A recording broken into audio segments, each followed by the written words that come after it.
In this video, I'm going to show you the fastest and easiest way to get the platinum launchers here in Modern Warfare 2. So to start, the challenge that you actually need to complete to get the platinum camo for the launchers is to shoot down enemy kill streaks, destroy enemy equipment, or vehicles. Now the vehicles one can be pretty difficult. So if I were you guys, I would focus on mainly the kill streaks as well as the enemy equipment, more so probably the kill streaks. The first thing you want to make sure you do before you even jump into a game is make sure that you're running the spotter perk. This is going to allow you to see enemy equipment as well as field upgrades as well as enemy kill streaks through walls and make it red on your screen. So if you're running around the map and someone happens to put down a claymore, you'll be able to see it across the map or through pretty much any wall, making it a lot easier to spot these things and take them out with your launcher. Now you only need 10 or 15 kills or equipment or kill streaks depending on the launcher that you're using. I believe half of them are 15, half of them are 10, but make sure that you're running the spotter perk. This will make a massive difference, as well as using an ammo box. As most of you guys know, with the launchers you don't really get a lot of shots.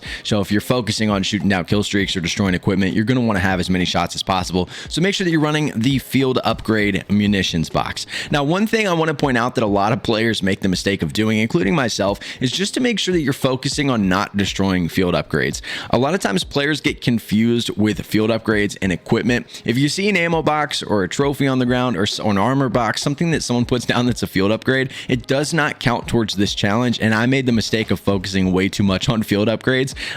So make sure that if you are going around and finding things on the ground and you're destroying them, it's only going to count if it's like a claymore or a bouncing Betty, something, or a C4, something that someone runs as their equipment tab. So a lot of people get mistaken or make the mistake of sometimes taking out those field upgrades. They're not going to count. So like I said, if I were you guys, I would focus totally on the kill streaks. This is probably the easiest way to go. Shooting down UAVs and counter UAVs are the two most common. As most of you know, some of the kill streaks in this game, like the chopper gunner or the Harrier, can take quite a long time to take out, and a lot of times you're competing with other players that are just irritated with it being in the sky and are also shooting it down. So a lot of times you'll struggle and end up having that kill streak taken away from you from someone else in the lobby. So I would focus mainly on the UAVs and the counter UAVs. Some of the launchers are a little bit different. Fortunately, half of them actually lock onto those kill streaks, which makes it significantly easier when you're shooting for UAVs or Harriers or anything that's really kind of moving a little bit.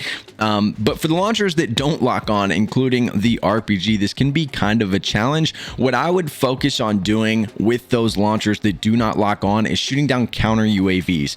Counter UAVs were the way that I was able to knock out pretty much all these challenges for the launchers, because people are constantly calling them in and they just float in the sky and don't move. They're generally not that high up. I think there's a glitch on maybe one or two maps where they're like insanely high to where it's like you can't hit it, but on almost all the maps the counter UAVs are the best way to go. Let's just use the RPG for an example. You do need to be standing somewhat under the counter UAV. It can be kind of difficult to hit it from distance, so make sure that you're pretty close to it when you're shooting for it. One tip that I had: if you shoot just barely above the counter with an RPG or with any of the rockets that you're using, you will hit it. So just aim slightly above if you're missing, and you should be able to take those out. Now when it comes to game modes, there's several different options, and some that are really common that I don't recommend, that being ground war and invasion. Ground war and invasion you would think would be the best way to take out all these kill streaks. The only issue is a majority of the players that are trying to work on their launchers are doing it in ground war and in invasion. So you're going to have a ton of competition trying to shoot these kill streaks down, as well as counter UAVs being called in ground war and invasion. Could be anywhere on the map, and if the map is massive, you might have to hike a while to find that counter UAV. What I would recommend doing is playing a game mode like Hardpoint, HQ, or Domination. These are really objective-based game modes where a lot of players are running score streaks and are able to constantly call in UAVs as well as counter UAVs.